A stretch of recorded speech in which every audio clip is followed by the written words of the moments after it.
الرحمن الرحيم. هنعمل مع بعض النهارده البرياني بطريقتي، هتاكلوه وهتدمنوا. انا هقول على طول بسم الله في الوصفه. عندي هنا شويه زيت ومقطعه بصل شرايح رفيع خالص، وهحمره زي ما بحمر الكشري، وهاخد حبه من الزيت دول على الطاسه التانية ونبتدي في الوصفه. هتحمر معايا زي ما انتوا شايفينه بقى مقرمش، وده الزيت بتاعه. هحط عليه بصله كده مبشوره صغيره، سيبها تتشوح، واحط بهارات البرياني وفلفل اسود وكركم. بهارات البرياني بتبقى موجوده في السوبر ماركت جاهزه او عند العطار، تقدروا تجيبوها بسهوله.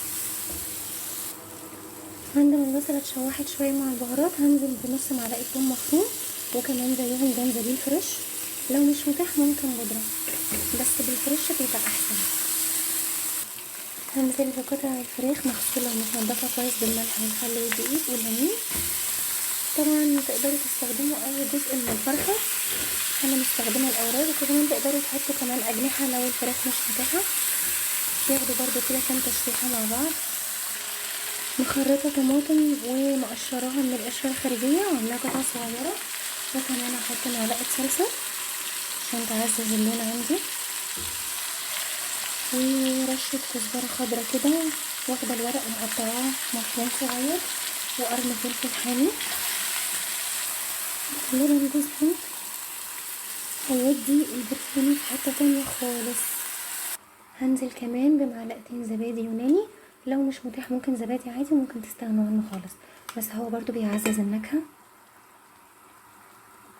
في المرحله دي بقى اظبط الملح بتاعي واهدي عليها النار لحد ما الفراخ تستوي، ونعمل خطوه الرز. بس على النار نحط معلقه زيت من اللي احنا حمرنا فيه البصل، ونحط الرز اللي احنا بنسويه. طبعا الرز اللي عندي مصري، للاسف مش متاح عندي رز بسمتي، هو اساسي طبعا بسمتي بس تمشي الحال بالمصري.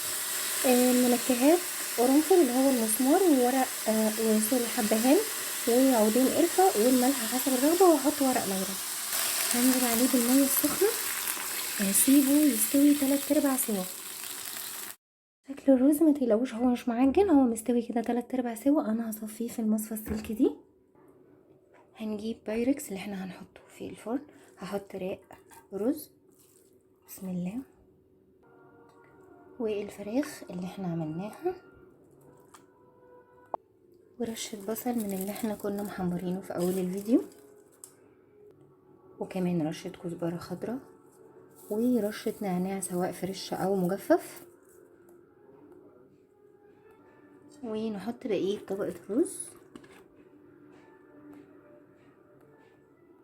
مجهزة هنا بودرة زعفران عليهم نص كوباية مية سخنة، وهرشرشها كده عشان يكمل بقية سوى الرز لما ادخله الفرن. هسيب ورق فويل هدخله الفرن، طبعا انا مشغلاها عندي من قبل كده، هدخلها من ربع ساعه لتلت ساعه عشان الرز يكمل سوا، بعد كده اطلعها لكم في الاخر. اكلوا بعد ما طلع من الفرن، عايزه اقول لكم طعمه وريحته تحفه، وكمل ميكسات هيعجبك جدا. يا ريت تسيبوا لي كومنت تقولوا لكم فيه ايه، وما تنسوش تفعلوا الجرس عشان يوصلكم كل جديد. ولو عجبك الفيديو لايك وسبسكرايب وشير، وان شاء الله هنزلكم وصفات تانية جديده.